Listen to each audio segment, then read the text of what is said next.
June 1942. The southern front of the Eastern Front was a battlefield swallowed by chaos. Smoke rose in heavy curtains over the scorched plains near the Don River, and the rumble of German armored columns echoed through the valleys like the growl of some monstrous beast. Soviet units were retreating, leaving behind destroyed vehicles and wounded men, desperate to find safety. Yet, among the wreckage, one KV-1 heavy tank moved deliberately, almost silently, its massive treads pressing into the soft earth with a slow, inevitable determination. Inside, Senior Lieutenant Semyon Vasilievich Konovalov peered through the periscope, scanning the horizon. Every shadow could be an enemy scout. Every movement could signal death. He felt the weight of responsibility pressing down on him, heavier than the steel hull of his tank. The KV-1 was not a fast machine. It lumbered forward with the steady persistence of a predator stalking prey. Its thick armor, almost impenetrable at the front, made it a fortress on tracks, but it also made it a target. German tanks could attempt to flank it or overwhelm it with artillery if they spotted its position. Konovalov knew this. He also knew that retreat was impossible. The road behind him was cut by German forces, the river crossing destroyed, and radio lines silent. There would be no reinforcements, no air support, no miracles. Only the crew of 4 men, their courage, and their massive steel tank. As they advanced, the first signs of the German attack appeared. Dust clouds in the distance, the glint of sunlight on metal, and the unmistakable shape of Panzer III and Panzer IV tanks crawling along the road. The Germans were confident, moving in formation, unaware that a single Soviet tank hid in the tree line. Konovalov signaled his crew with quiet, precise gestures. The gunner, Ivan Petrovich, nodded, already anticipating the shots he would fire. The loader, Sergei Nikolaev, prepared shells, his hands trembling with adrenaline. The driver, Alexei Mikhailov, adjusted the treads, ready to maneuver the 45-ton giant if needed. Konovalov whispered to himself, almost like a prayer. Patience. Wait for the right moment. The KV-1 remained motionless, blending into the tall grass and trees at the edge of the field. The Germans crept closer, engines growling, unaware that they were about to walk into a trap. The 1st Panzer entered the kill zone, a straight path lined by the KV-1's concealed position. Konovalov's finger tightened on the trigger mechanism. The periscope framed the enemy tank perfectly. The first shot thundered. The shell tore through the side armor of the German tank, igniting fuel and ammunition within. Flames erupted instantly. The crew inside the Panzer scrambled, but the KV-1 fired again before they could escape. Another tank burned, its turret frozen in a grotesque angle. The Germans were stunned. They had expected resistance, yes, but not this. Not from a single Soviet tank. Smoke, fire, and twisted metal began to scatter the landscape like a grim painting of chaos. Shot after shot, Konovalov's KV-1 became a deadly force of nature. The Germans tried to respond, firing shells in his direction, but many bounced harmlessly off the thick frontal armor. The KV-1 remained unscathed, like an unmovable mountain amid the battlefield. Within minutes, 7 German tanks lay destroyed, burning and abandoned. The first wave of shock passed, and the Germans pulled back slightly, regrouping to figure out what had just happened. Inside the tank, the crew allowed themselves only a brief exhale. Sweat poured down their faces, mixing with soot and oil, yet the relief was fleeting. Konovalov knew the enemy would not stop. They would return, smarter, angrier, and in greater numbers. He adjusted the gun, checked the ammunition count, and prepared for the next wave. This was not just a fight for a tank. This was a fight for survival, for honor, and for the lives of every soldier relying on the Red Army's defenses to hold. The next German assault came faster than expected. Artillery fire shredded the fields around the KV-1, throwing dirt, rocks, and shrapnel into the air. Explosions shook the hull violently, tossing the crew against the interior walls. Yet the armor held. Again and again, the KV-1 endured direct hits that would have destroyed lighter tanks. Konovalov shouted orders, the gunner and loader working with precision born of exhaustion and determination. Every shot counted. Every missed opportunity could be fatal. The battle was becoming a war of nerves as much as a war of steel. By midday, 12 German tanks had been destroyed, their crews running, panicked and confused. Smoke and fire covered the battlefield, and the KV-1 continued to advance slightly, using terrain and cover to stay concealed while delivering devastating fire. Yet the cracks in reality began to show. Ammunition was running low, fuel gauges were dipping, and the engine, already overworked, began to cough under the strain. The KV-1, once a predator, was becoming a wounded beast. Konovalov glanced at his crew, faces blackened with soot, eyes wide of exhaustion but still burning with determination. "We fight to the last," he said, his voice steady. No hesitation, no fear, only resolve. And in that moment, the KV-1 became more than a tank. It became a symbol, a testament to the idea that courage and skill could defy impossible odds. The German commanders had learned quickly from the first wave of destroyed tanks. They adjusted their approach, spreading out in loose formations, trying to avoid being hit by a single concealed gun. Artillery shells began raining down again, carrying the earth into craters and sending jagged rocks into the air. Each impact shook the KV-1 violently. Inside, the crew was thrown about, heads banged against steel plates, and breathing became heavy with smoke and dust. Konovalov gritted his teeth. He knew that even a KV-1 had limits. If a shell found a weak spot, the engine, the turret ring, it could be over. But he had trained his crew for this. They moved like clockwork. Ivan Petrovich loaded the shells with steady hands, despite the tremor in his arms. Sergei Nikolaev checked the breech for any damage and adjusted the turret manually when it seized. Alexei Mikhailov maneuvered the tank carefully, using the uneven terrain to absorb some of the enemy fire. Konovalov's eyes darted between the periscope and the side mirrors. Each German tank that crested a hill or rounded a bend became a target. The KV-1 fired, one shell after another, finding gaps, hitting tracks, sides, and rear plates. Flames erupted from German tanks that had never even seen the source of fire. Chaos spread through their ranks. Some crews abandoned their tanks. Others attempted to return fire, only to find their shells bouncing harmlessly off the Soviet behemoth. The sound of metal crunching and explosions echoed across the fields like a symphony of destruction. The Germans began to flank. Two panzers maneuvered toward the KV-1's sides, hoping to hit the thinner armor. The first shell struck the hull with a deafening clang, shoving the tank sideways. A secondary hit rocked the turret, temporarily jamming it. Sparks flew inside the compartment, smoke filled the air, and the crew coughed violently. This was the first real test. Could they survive a focused assault from multiple directions? Konovalov remained calm. He assessed the terrain, the incoming fire, and the ammunition remaining. Only a few shells were left, precious and deadly. He gave precise orders, prioritize the closest tanks first, use terrain for cover, and avoid unnecessary risks. Each shot became a question of life or death. The gunner's hands shook, but each shell struck its mark. By mid-afternoon, 15 German tanks had been destroyed. Flames and black smoke rose into the sky, marking the KV-1's deadly path. But the victory was fragile. The KV-1 had taken damage. The turret ring was partially jammed, one track was scratched and loose, and the engine was overheating. Every hit rattled the crew inside. Outside, German infantry cautiously advanced, probing for weaknesses. Konovalov knew that if they were to survive, they could not rely on the main gun alone. Then came a horrifying realization. The ammunition was nearly gone.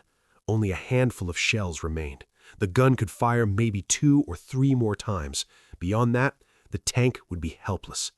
The Germans noticed the slowing fire and advanced with renewed confidence. Their engines roared closer. The threat was immediate. There would be no escape. Konovalov looked at his crew. Their faces were smeared with soot and blood, but their eyes burned with determination. The decision was unspoken, but understood by all. They would fight, even without bullets. The KV-1, massive and imposing, was still a weapon, and in Konovalov's hands, it would become more than a gun. The German tanks were closing. Artillery fire, machine gun bullets, and the rattling of tracks filled the air. Every second counted. Konovalov knew that once the shells were gone, he had to act, not as a tank commander, but as a force of sheer steel. The moment of reckoning was almost upon them. The rumble of engines grew louder. The German tanks, confident after seeing the KV-1's fire slow to a trickle, advanced with calculated precision. Artillery shells slammed into the fields surrounding the Soviet tank, exploding in clouds of dirt and debris. The ground shook with every impact, and the massive steel hull of the KV-1 groaned under the repeated stress.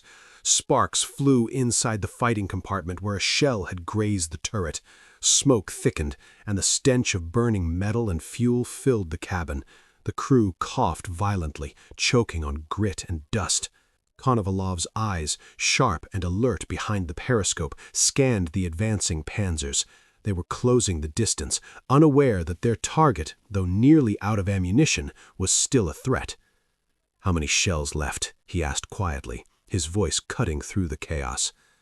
"2, maybe 3, Ivan Petrovich replied, his hands trembling slightly as he checked the remaining rounds.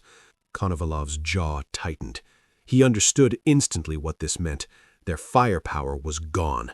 The massive gun of the KV-1, the weapon that had destroyed 15 tanks in mere hours, would no longer speak. For most crews, this would have been the end. Panic might have taken over. But Konovalov did not waver. He looked at the faces of his crew, blackened with soot, exhausted but still burning with determination. "They're coming," Sergei Nikolaev muttered. "Yes," Konovalov replied calmly. "Then we fight differently." The KV-1, nearly crippled, engines straining under the constant assault, moved slightly to gain momentum. German crews, seeing the slowing gunfire, began to relax. Confidence replaced fear. They believed the Soviet tank was wounded, vulnerable, doomed. They were about to find out how wrong they were. Konovalov gave a sharp order. "Ram them."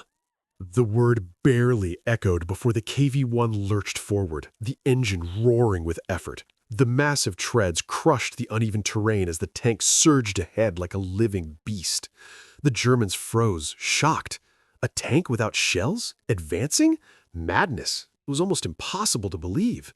The first panzer in their path turned slightly, attempting to evade the oncoming behemoth. Too late. The KV-1 slammed into its side. Steel met steel with a deafening crash. Tracks were torn apart, armor buckled, and flames erupted from fuel lines ruptured in the impact. The German crew scrambled to escape, some already engulfed in fire. The KV-1 shuddered violently from the collision but remained upright. Inside, the crew barely had time to breathe. Sergei Nikolaev adjusted the hatch, ready to brace for another hit. Ivan Petrovich's hands gripped the control levers, guiding the tank like a battering ram. Alexei Mikhailov kept the treads moving forward despite the shudders of the hull. And Konovalov, calm, focused, scanned the next target. Another panzer approached, attempting to flank. The KV-1 shifted slightly and barreled into it as well. Tracks crunched, metal twisted, and the second enemy tank was rendered immobile. Flames leapt into the sky, marking another kill. The Germans around them were beginning to panic, shouting orders, trying to regroup. They had no idea how to handle a tank that no longer fired, a tank that turned itself into a living weapon of destruction. The KV-1's engine wheezed under the strain, sparks flying from damaged components, but the crew pressed on. Each impact further damaged the enemy while risking their own survival. One German shell struck the KV-1's side armor, a loud clang echoing through the cabin. Pieces of shrapnel cut through the smoke, wounding Sergei in the arm. He gritted his teeth, refusing to cry out. Every man inside knew that retreat was impossible. Minutes stretched like hours. The battlefield became a blur of twisted metal, fire, and smoke. The KV-1 continued its unstoppable charge. Another panzer was hit, crushed beneath the immense weight, overturned, flames shooting from its engine compartment. The Germans fired relentlessly, but the armor of the KV-1 held, absorbing shells that would have destroyed any other tank. By the end of the assault, 16 German tanks lay destroyed. Some were burning, others were overturned, twisted, or jammed. The landscape was a chaotic canvas of fire and metal. German infantry advanced cautiously now, throwing grenades and trying to disable the tank, but even they hesitated before the hulking Soviet monster that refused to die. The KV-1 finally came to a slow halt. The engine wheezed, exhausted, smoke pouring from damaged parts. Inside, the crew slumped, battered and bleeding but alive. Every man expected the next explosion to end their lives.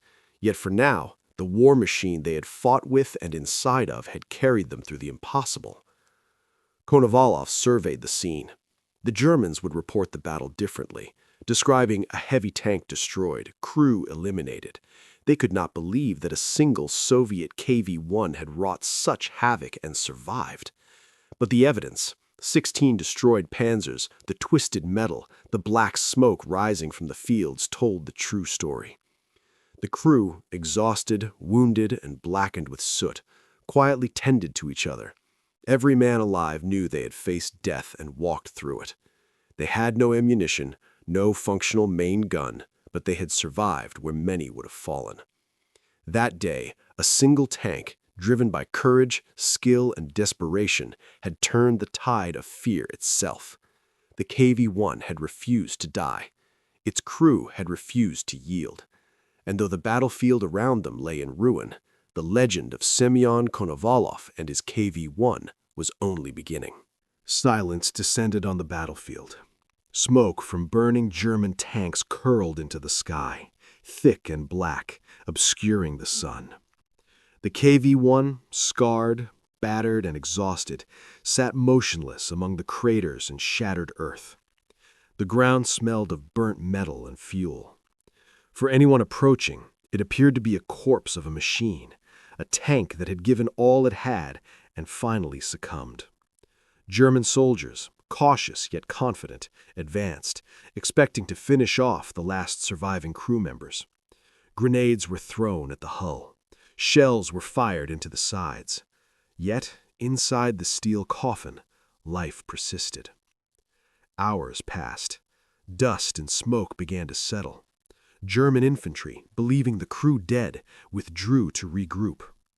Only then did faint knocks echo from inside the tank. First one, then another. A hatch shifted slightly. The improbable truth became visible. The KV-1 crew had survived. Semyon Konovalov, weary and covered in soot, crawled out last. His uniform was torn. Burns and cuts streaked his face. He blinked against the light, surveying the ruined battlefield. Around him, his crew, Ivan Petrovich, Sergei Nikolaev, and Alexei Mikhailov, emerged slowly, bruised and exhausted, but alive. Bloodied and exhausted, they had endured what no one thought possible. 16 enemy tanks destroyed, and all 4 crew members survived. German soldiers cautiously observed the miraculous survival. Radio reports from their commanders described the encounter in disbelief. 1 Soviet heavy tank destroyed after fierce resistance. Crew eliminated. They had no idea that the destroyed tank had not only survived, but had done so while obliterating almost an entire column of panzer units. Meanwhile, Soviet infantry advancing under the cover of darkness found the KV-1 and its crew. Medics rushed to tend wounds. The men were bleeding, coughing, and covered in soot, but alive. News traveled quickly. Word of the battle spread among the Red Army. A single tank, alone, had held back a superior force and survived. Morale soared. Soldiers who had lost hope now believed that courage and skill could defy even the most formidable enemy. Konovalov and his crew were sent to the rear for treatment. For weeks, they were officially listed as killed in action. The Red Army bureaucracy lagged behind reality, and newspapers initially recorded the tank as lost. Yet eyewitnesses and captured German reports confirmed the miraculous events. 16 German tanks destroyed, crew alive, and a battlefield littered with the wreckage of the enemy. Recovery was slow. Konovalov reflected on the battle, replaying every decision in his mind, every shot fired, every maneuver executed under fire, every moment of patience and terror. He understood that luck, courage, and skill had combined in a single brutal ballet of fire and steel. But he also knew that the KV-1, massive and indestructible in their hands, had been more than a machine. It had been their shield, their weapon, and their lifeline. The story of the KV-1 spread. Soldiers spoke of it in whispers and shouts, the tank that refused to die, the crew that refused to yield. Even the Germans in later reports admitted the extraordinary feat. They had been outmatched, outmaneuvered, and destroyed by a force they never expected, a single wounded Soviet tank and 4 determined men. By 1943, Semyon Konovalov's courage was officially recognized. He was awarded the Hero of the Soviet Union, a title reserved for those who performed deeds of unparalleled bravery. The KV-1 itself did not survive the war. It had given all it had and had earned its place in history. But the legend of the battle and the crew who refused to die endured. This was not just a story of steel and fire. It was a story of human resolve, of a crew that faced impossible odds and refused to surrender, of a tank that became more than a machine. It became a symbol of courage, endurance, and the extraordinary resilience of the human spirit under fire. And though the battlefield returned to silence, the tale of Semyon Konovalov and his KV-1 continued to inspire, reminding soldiers, historians, and future generations that bravery, strategy, and sheer will could bend even the iron laws of war. The tank was a lesson in the unpredictable nature of war. Sometimes it was not the largest force, the newest weapon, or the most sophisticated machine that determined the outcome, but the skill and courage of those who wielded it. Konovalov returned to active service after his recovery, continuing to fight through some of the fiercest battles on the Eastern Front. His reputation preceded him.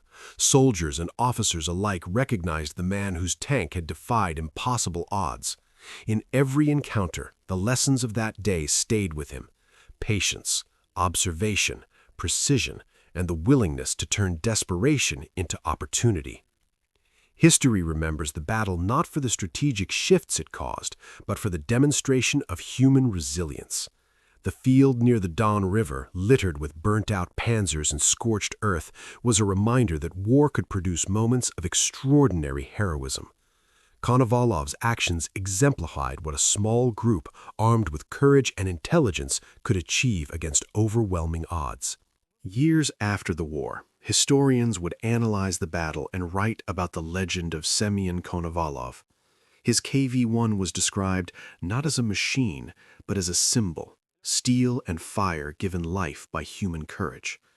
Museums would later display photographs of similar KV-1s, and veterans recounted the story as if it were a fairy tale, a single tank, alone, halting an entire armored assault.